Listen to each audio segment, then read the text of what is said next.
Welcome to Talking with Tech. I'm your host, Rachel Madel, joined as always by Chris Bouguet. Hey, Chris. Hey, how's it going, Rachel? I'm so excited because you know what's coming up, what's right around the corner. It's almost here. ATIA.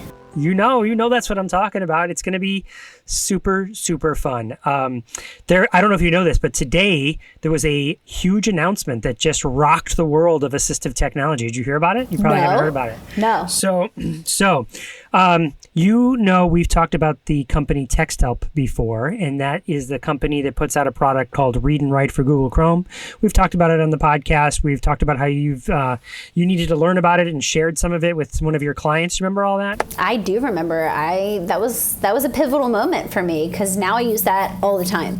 So their number one competitor is a company called Johnston. Now, Johnston has similar products with stuff that does word prediction, stuff that does text-to-speech. They also have some products called First Author, and they do a lot in the literacy space, right? But here's the thing. These two are like the Coke and Pepsi of text to speech and word prediction and beyond. And they were always sort of, which are you going to go with? Are you going to go with Read and Write, or are you going to go with Snap and Read? Are you going to go with Read and Write? Are you going to do with Co-Writer Universal and beyond, right? They merged. Today. I got an email. I got a message from the vendor that, like my rep, Jeff is the guy that I've known for years. And Jeff wrote me, he's like, Chris, can we hop on a call later today? I got just 15 minutes. I got stuff I got to share. And I was like, oh, what's this? Like, what is this? So maybe he wants to get together before ATIA or something? No, it was these two huge companies in the world of assistive technology merging into one. So at ATIA, Rachel, I found out today that they're going to have a little hug it out, sip champagne, I guess, clink the glasses. A big event is to commemorate the joining of these two powerhouse forces, and it's going to help so many kids and so many lessen the confusion. What I heard right now is that the products are staying the same, so it's not like, well, does that mean I'm going to lose a product or anything? Right now, no, all that's going to stay the same. We'll see how things flesh out in the future, but so that is just one thing to look forward to at ATIA, that sort of event where they're going to be celebrating the merger of these two companies. And that's just, there's so much more. It's just such a great event. Chris, I've never been to ATIA before, which I know is shocking probably to our listeners. They're like, oh, what? I'm really excited because I know you go every year and I've never been. So this is I'm a first timer. Well, I'll tell you, one of my favorite events, you're definitely going. I'm telling you right now, I'm taking you. You're not allowed not to say no. My favorite event is on Friday afternoons. When I say Friday afternoon, it's like Friday evening. There's something called Ed Camp. And Ed Camp is, have you ever been to an Ed Camp or an Ed Camp style sort of event? Do you know what I'm talking about there? Yes. But for our listeners who don't know. Let me explain. So you show up at this given time and in a given place, and the way it works at Ed Camp at ATIA is out in the hallway outside of these number of rooms. Mike Murata posts a board. Him and Karen Janowski and a couple others help organize it every year, who are co-authors of Inclusive Learning 365 at Tech Strategies every day of the year. Do we have a little ding, a little button we can hit whenever I... Bing! There we go. I'll be it for you. So outside the rooms, we have, they put up these big boards, and Mike just takes tape and he makes a grid. And then there's literally Sharpies and thumbtacks and index cards, and you write different topics down on those index cards. So for instance, if I wanted to talk about the specific language system first approach, I'd write that down and I slap that up on the board, right? If we wanted to talk about the importance of motor planning, we'd do that, right? And of course, the AAC agreements, if you go back and listen to those episodes, that was born out of Ed Camp at ATIA. So you never know what you're going to get. And then what you do is you look at the board and you go, oh, what am I interested in? Ooh, that sounds interesting. And you go and you sit in that room. And I love how Mike explains it. He says there's the number one rule of Ed Camp is the rule of 2 feet. So if you're sitting there or 2 wheels or however you want to move, but if you don't like it, you can get up and you can leave. You don't have to stay in the experience. If it's not working for you, you can always leave. And he just kind of gives everybody that out, so that like, yeah, this isn't really what I thought it was going to be. I can go someplace else. There's no hard feelings. You're just and then you're sitting around having a conversation. It's not a presentation. It's a conversation. And it's my favorite. It's my favorite event of the entire conference, let alone all the other structured stuff that happens. But that is something you got to go. You got to go. I'm sorry. You're not allowed not to go, Rachel. You got to come. I'll be there. I'm excited. Can I contribute an idea? Like, how does that work? Yeah, you just write it down you use the Sharpie, write it down on the index card, slap it up on the board, and then you're there. And then when everyone gets together at that time, and in the room at that time, you go, well, I wrote it on the card. You don't even have to, by the way, if you don't want to, but you could start off and go, so I wrote on the card, this is what I wanted to talk about. Can we have a discussion around it? And that's usually how they start, is like, well, why'd you all show up to this topic? Why'd you find it interesting? And then the conversation rolls from there. I feel like that would be a great podcast recording. I'm just imagining you and I sitting with a recorder. Like, hey, you guys mind if this is on the podcast? It's funny you say that. I've never recorded at EdCamp ATIA, but I have recorded other EdCamps for like the old AT Tips cast and other events like that. So yeah, it would be great. Sometimes there's like a lot of side chatter and there's a lot of, like whispering to each other. I mean, who knows how it'll be this year with social distancing and masks and all of that with the pandemic. But I'm super stoked to go and enjoy that experience. And then, of course, there's other stuff. What else are you looking forward to? I'm looking forward to our pre-conference, Chris. I mean, we're going to be together. This is the first time we're going to be presenting our pre-conference talk live in person. So we've done it numerous times virtually, but this is going to be really exciting for me. I don't know what it's going to look like. If I have any indication based on ASHA, you're going to be running all around with your microphone, just getting everybody to participate, and I'm excited for that. Well, the pre-conference, chances are, will have lower numbers than we had at ASHA, right? We probably had 150 people in that room at the ASHA conference. So, and it's a 6-hour event, not a 1 hour or 45 minutes or whatever ASHA was.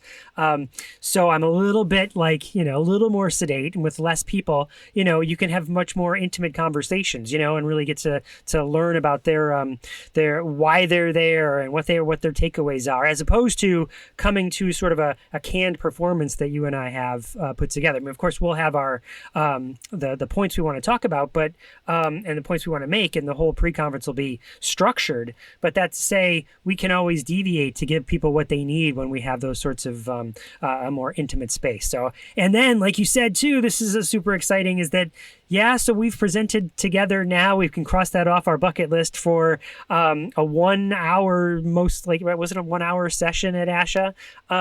But never 6 hours. So it's a new thing. We'll have to cross that one off the list. I'm looking forward to it. So, Chris, people can still sign up. When you're listening to this podcast, hopefully you listen to it as soon as it airs.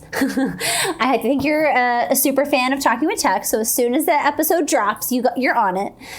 You can still sign up for our pre-conference at ATIA. If you're not able to join us for the pre-conference, still come say hello at ATIA. We're going to be there. We're excited always to meet Talking with Tech fans. So if you see us, don't hesitate to say hi. Rachel, tell us about the interview today. So I did an interview with Jenifer Eaton and Marya Hoff. They are two BCBAs who have an ABA company in Southern California. And, ABA, Chris, has been this hot topic. We're hearing a lot from autistic adults about how traumatizing ABA has been.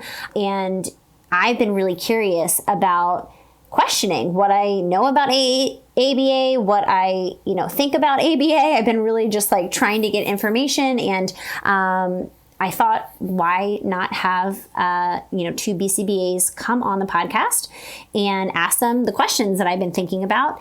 And I had the pleasure of talking to these two ladies, and it was a really amazing conversation. I think that ultimately there's a small percentage of ABA providers that are, doing the right kind of ABA. And I think that these two ladies are an example of that. And so I realized that, not every experience that we have with ABA professionals is like the one that Marya and Jen and I talk about. But I asked a lot of hard-hitting questions to them, and they had a lot of really great responses. So I'm excited to share the interview that I did with them and continue the conversation. I feel like it's not something where we just have someone on the podcast and then we stop. I really am, really interested in figuring out how to approach this, because a lot of the work that I do is with ABA therapists.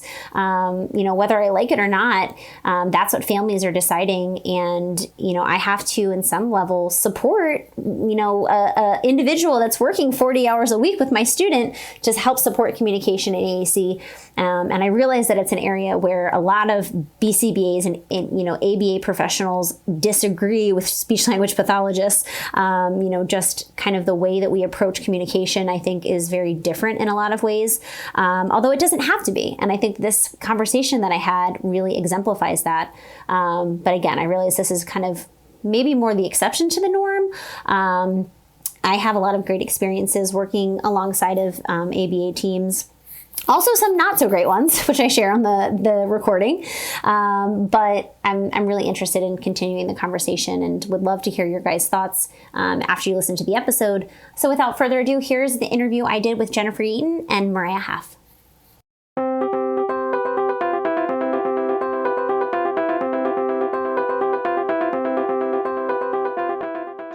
Are you enjoying this episode?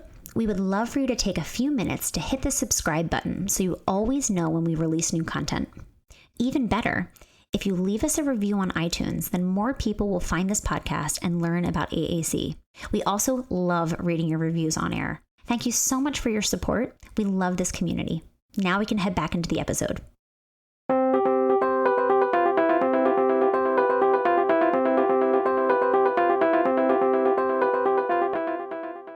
Welcome to Talking with Tech. I'm your host, Rachel Mado, joined today by Jenifer Eaton and Marya Hoff. Ladies, I'm super excited to have you guys here. So excited to be here. Thanks for having us. Thanks for having us. We're excited to be here too. Yes. Okay. So start off by just kind of introducing yourself and telling us a little bit about yourselves. Do you want to go first, Marya? Or Sure. My name's Marya. I'm a behavior analyst that was born and raised in New York and then made my way out here to California. And that's where I met the lovely Miss Jenifer Eaton. And we worked together for a couple years and stayed in communication. And we just kind of talked about how ABA could be done differently. And with our backgrounds both being in New York, we decided to start our company, Rooted in Play. Yeah. So yeah, that's pretty much it. I mean, Marya was actually my supervisor for a while, and I had just graduated college and I was working, and I decided that I was too young to work full time and I needed to live abroad. So I moved to Spain for a couple of years, knowing that I ultimately wanted to do the BCBA route. So the only thing that could get me back was getting accepted to a master's program. And so I got accepted. I ended up moving to New York while Marya was still in California. So we literally switched coasts. But again, we always stayed in contact and talked. And then when I was moving home, we decided that we wanted to kind of start this journey together. And we just celebrated 6 years. So things are going well. Amazing. Amazing. And you guys are located where? We're primarily in Orange County. So we're primarily in all of Orange County for the most part. Yeah. Yes. And so I'll give a little backstory. So I know you ladies because we collaborated on a case together. And I had such an amazing experience with you guys. Really, I remember, doing a lot of coaching sessions with you guys. We spent a lot of time on Zoom together before Zoom was even a thing. Remember? Yeah, that's right. Pandemic. Pre-pandemic. Exactly. And I just remember I definitely said it numerous times, but I thought it even more. You guys, the way you modeled language on an AAC system and facilitated language opportunities was, exactly the way a speech language pathologist does. And so I had such an amazing experience collaborating with you guys. And so part of the reason I asked you to come on the podcast today was because, there's this disconnect with, speech language pathologists and ABA therapists or BCBAs. And, at some point we're kind of at odds with the approach we take to communication and language development, the way in which we get kids to learn how to communicate. Oftentimes we get people who are listeners of this podcast writing to us saying like, ABA is trying to do this thing, but I want to do this thing. And so I thought, okay, I have a really good relationship with you guys, and we've had, collaborations in the past on other cases. Let's kind of like figure out how can we get along, and hopefully this conversation can, inspire other, listeners who are listening, whether they're BCBAs or speech language pathologists, to figure out how we can kind of coexist and help each other in the work that we're doing. Because ultimately, we're all trying to serve the clients that we work with, right? Like we all get into these helping professions because we ultimately want to help the students that we serve. And so how can we all kind of get along and support each other and be collaborative? Yeah, I think that the whole team approach is really the best approach. And just to kind of piggyback off of what you said, as far as our collaboration, we were really lucky in that we got to learn from you. You were there coaching us. And so that gave us that direct experience to be able to implement it based on the way that you would do it, while also tying in what we were working on as far as our programs and goals. And it just worked, it just clicked. It just did. Mm-hmm. So we were lucky in that sense, but I agree. I think as far as the collaboration piece and the need for that piece to kind of be stronger, it really is a whole child approach when you get everyone on board, right? When you have speech buy-in, when you have OT buy-in, when you have ABA buy-in, and ultimately at the end of the day, we're all here to serve the same role, the same function. It's to help the child be the best that they can possibly be. Yeah. And I wonder, I'm always thinking about like what made it different with us than it is perhaps with another SLP and another BCBA that are trying to, work together. Do you have any insight into why it was successful between us in our collaborations? Well, I think when Jen and I started our company, we started it with a whole team model going in, not just us as the providers, but training our staff and working with other professionals to really make sure that the whole team was able to implement everything that we were hoping to teach. So I think just the openness and the willingness to listen and, put what you think is best on the back burner and maybe open your mind to something different. I think that's really what makes the difference. Yeah, I agree completely. Yeah. And I think that I'm kind of the same way. Like, I feel like I go into every new meeting and collaboration really curious about how I can help support whatever it is that the other, team members are doing. I think oftentimes we come in with this laser focus on our goals and our, treatment and our treatment plan and all of these things. And if we open up our perspective to, okay, like how can I use this as an opportunity to teach what I'm, trying to target and what I know about, my specific discipline, but also how can I learn from what you guys do and from what you're working on? And so I think it takes that reciprocity to have that kind of collaboration, and it takes kind of knowing from the start that's how you're, entering into a collaborative situation.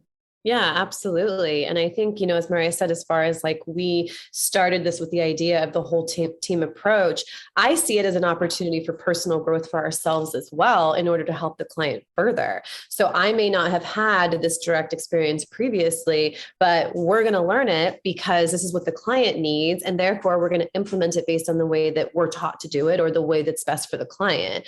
And sometimes, Marya and I will say, like, I don't know what hat I'm wearing right now. I don't know if I'm a BCBA right now. I don't know if I'm doing speech right now. I'm doing all of it right now.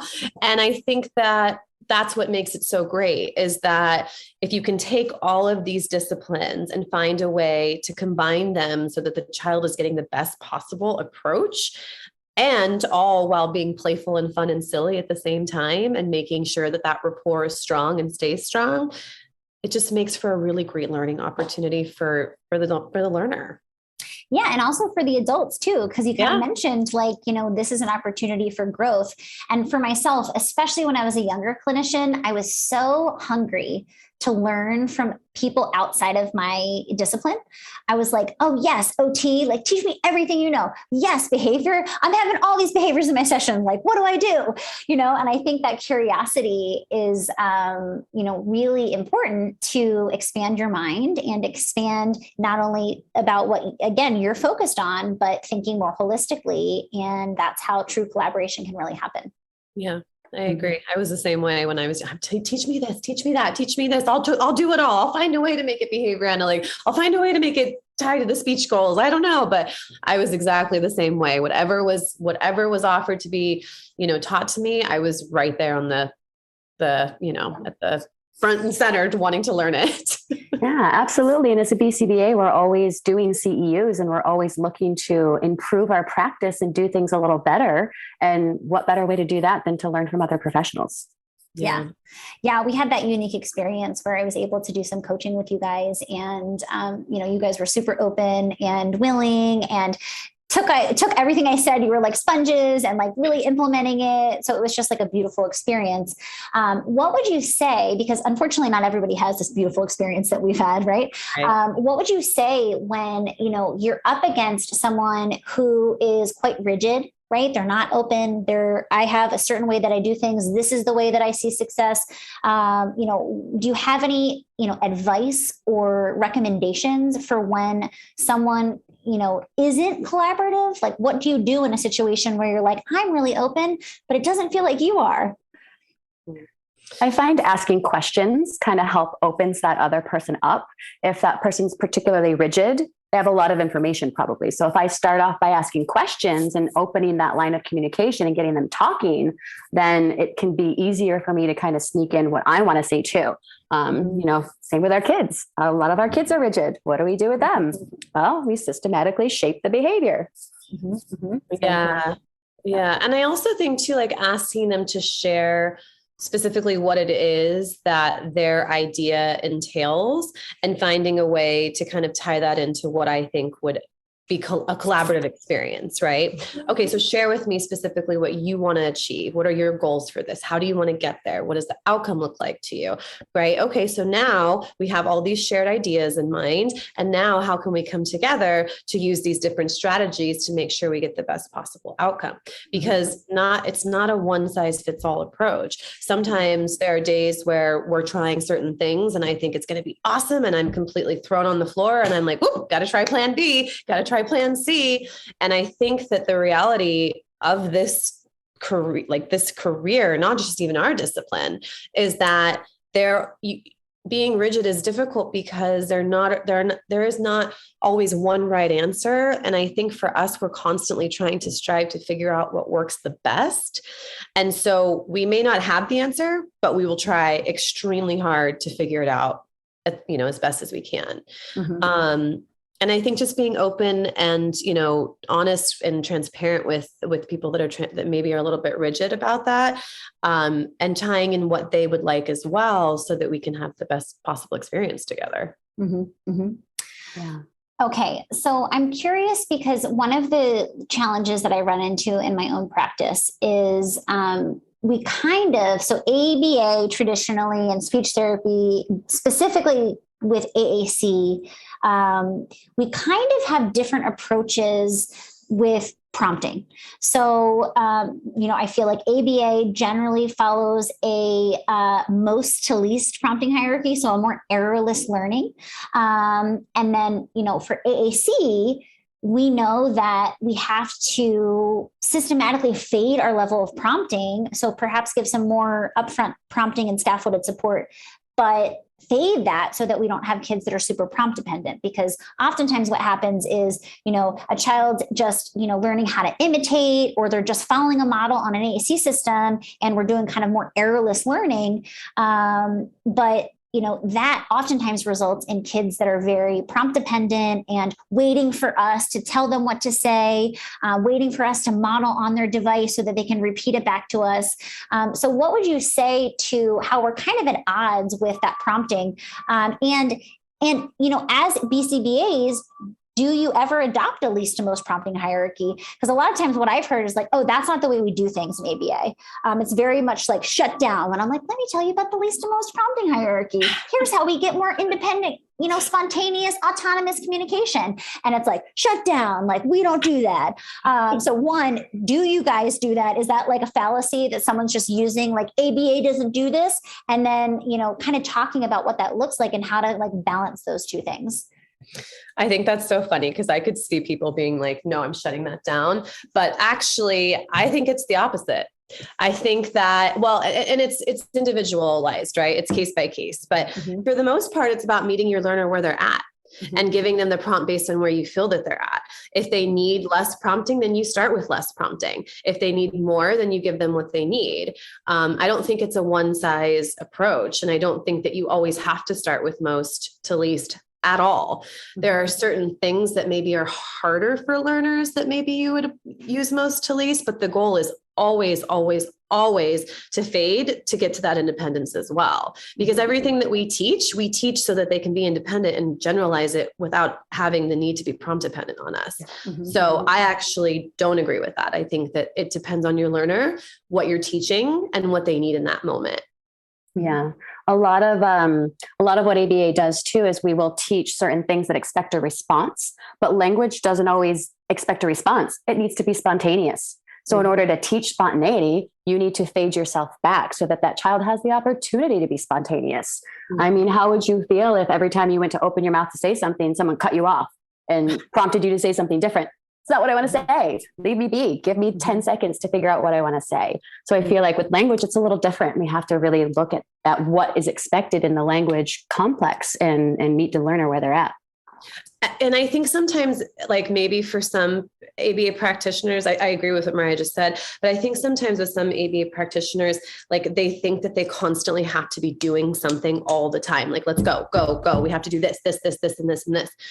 And maybe there's a time and a place for that. I don't know. I don't know every child in the world or ABA practitioner in the world, but a lot of the times when you step back and you wait for some certain responses, you get a lot of silly language and a lot of playful language and a lot of, silly questions and comments. I played memory with a kiddo today, and I couldn't believe the amount of comments that were coming out of him just from playing without me saying anything to him. There was no prompting needed. It was just all of this spontaneity. And we live for that. Like, I love that. It was so exciting. And I looked at Mom and I'm like, do you hear what's happening? This is fantastic.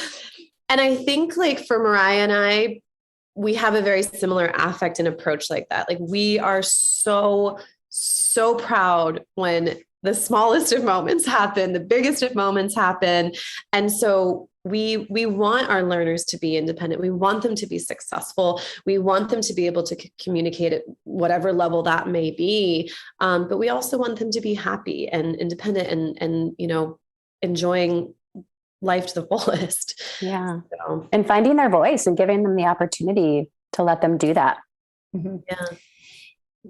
Jen, you mentioned kind of this need to feel like you're doing something all the time, which I feel like is really, really powerful, because I think that not only happens with, ABA professionals, it also happens with speech language pathologists, with teachers, with parents. Yeah. It feels like we constantly have to be showing that we're doing something and showing that like a child is able to communicate.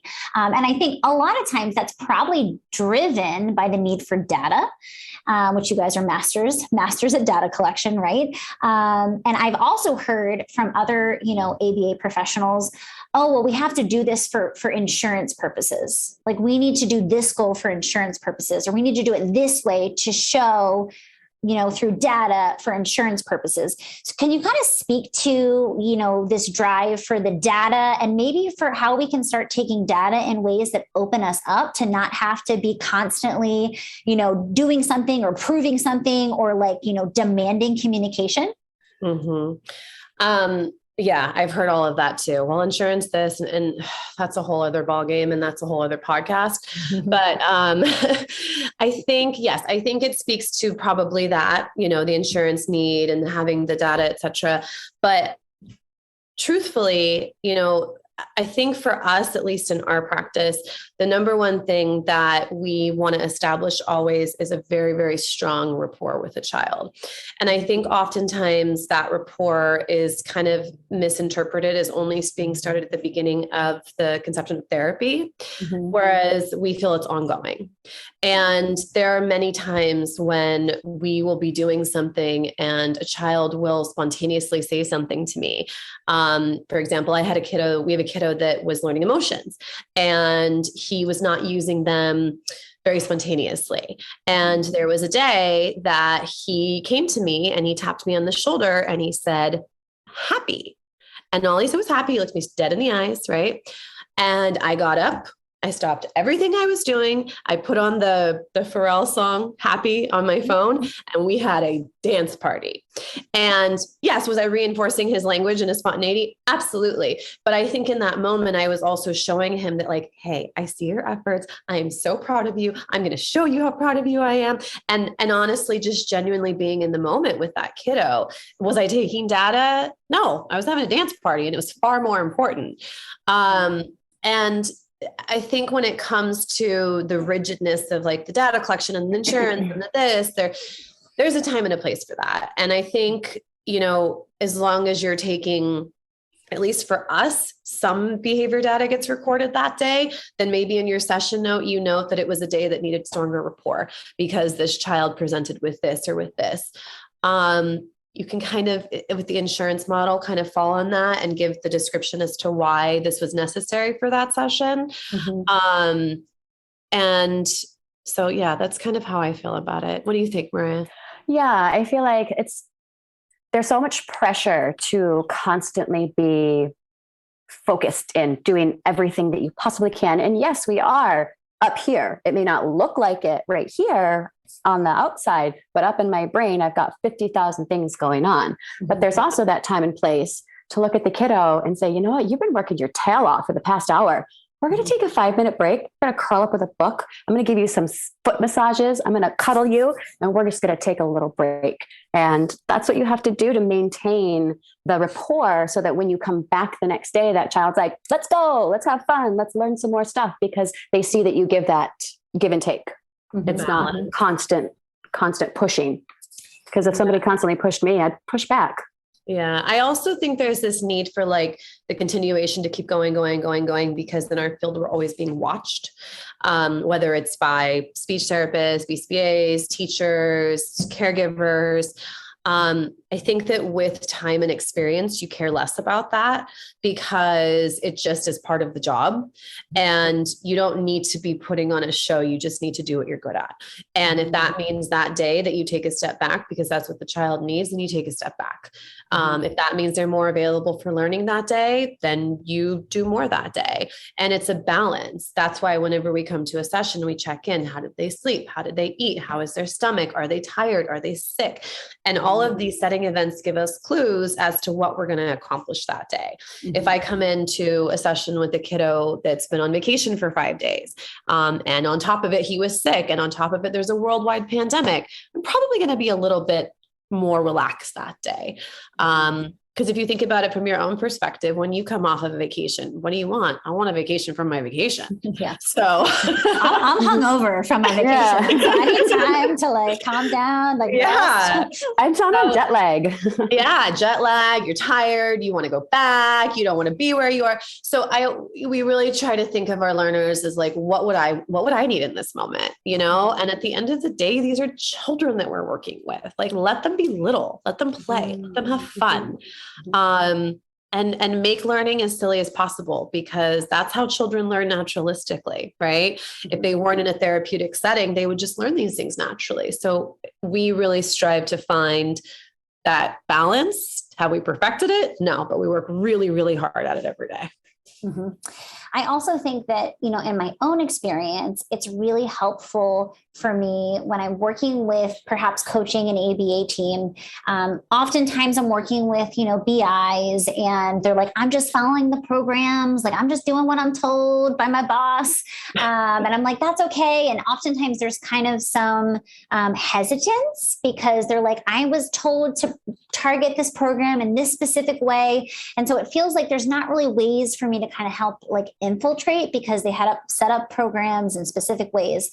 So in situations like that, I find that coaching, ABA, or all educators for that matter, what about those moments in between? Like those in between moments where we can just like not be doing a program and we can just be playing or cuddling or, all of those moments are really rich for language opportunities.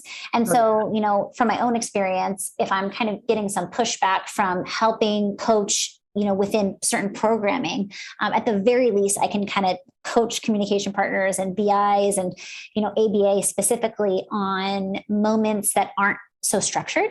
And I think a lot of times, there's so many opportunities there. And, we take for granted the fact that in a given day, think about all the downtime that we're not doing structured things. Like we could be, teaching communication partners what to do in that space. And it's oftentimes more motivating too, like than the specific numbers program or letters program or whatever program is being run. And so I think just from my own experience, having those downtime moments are really great opportunities for me to be like, oh, like, let me teach you about making choices or giving choices or modeling or, setting up the expected routine with language that he really loves to swing. Let's focus on that, things like that. Well, if you think about it from your own personal, life, where do we enjoy communication the most and things that we like to do? Right. Mm-hmm. I mean, that's where I'm the most chatty. And I think that if you kind of think of it from that perspective, and like you said, those are really language rich opportunities, and you don't have to require or demand or expect. You can just be present and model and show them, perhaps this is what I would say in this moment, and just comment, right? Read a book without expectation, because, and I think this was you, Rachel, that shared it with me, and forgive me if I misspeak, but like, you can probably correct me on this one, but the amount of language that a child hears on any given day is about 4,000 words.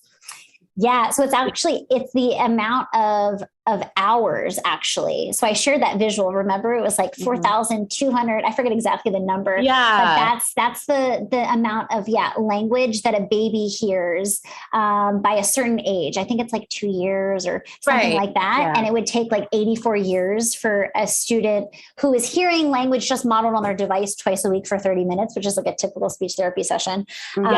Just to show the power of, aided language input and how we need to be giving modeling for, our students, the same way we give verbal language models to all kids developing language. We need to both do that, for our AAC learners too. Yeah, that really resonated with me. And it kind of stays with me because I'm like, okay, that's the amount of language they need to hear in order to produce verbal or AAC output. Yeah. Right. Yeah. But back to your original question, as far as like the structured approach versus, more of the downtime and those language rich opportunities. I mean, I think I kind of said that. I think that if you kind of personalize it to yourself, I mean, where do you communicate the most? It's in things that you love to do, put me in a room with a bunch of schnauzers. Whew, I'm going to talk for hours. I have two, so I think it's fair when you're thinking about your learners, like, again, they're children. These are people. Like, you have to normalize this, as far as the way that we would learn language and use language, because it shouldn't be any different for them. And I don't know, the structured idea, like we have a certain goal we have to reach and we have to do this. In our practice, if I knew that somebody was coming to coach and I wasn't going to be there, but an RBT was going to be there, or BI, whomever it was, I would tell them to throw their session agenda out the window and listen to that person and work together. I mean, that's what we would do. I wouldn't let them have an expectation for that day, because the expectation is that you guys collaborate on the best ways to implement either our goals, your goals, or our goals, our joint goals. Right. Yeah. I think that's a really important point to make, Jen, is that as a supervisor, our job is to let our therapists know that we've got this really amazing coach coming in. She's going to help you with these really great ideas. So your job is to listen to this coach and do whatever she tells you to do. Yeah. I wish you guys were on all my teams. And I'm sure all of our listeners out there who are like, wow, wouldn't it be nice to have, BCBAs that were like this? Well, it's important. I mean, like I said earlier, like sometimes we don't know what hat we're wearing. And I think that just kind of shows like okay, right now I'm working on this goal, but this is speech related, but then we have a sensory need in here. And then, oh, now we have a talk tool. Sure. Let me have that, and it's like, whatever we need to help the child is what we need. And that's that. And I think that if we can all kind of agree on that and find the best ways to implement all of our strategies and ideas, it really just does make, the whole team approach that much stronger. Yeah. And it gives a lot of, confidence in your teammates as well, because when you know that you have a team to back you up, you don't feel so isolated. And I feel like that's one thing that can really be down about this career is you're very isolated in the child's home. It's just you, the kid, and sometimes, grandma or mom and dad. But if you know that you're going to have OT coaching or speech coaching or any other type of practice coming in, it gives you more chances to really help the kiddo.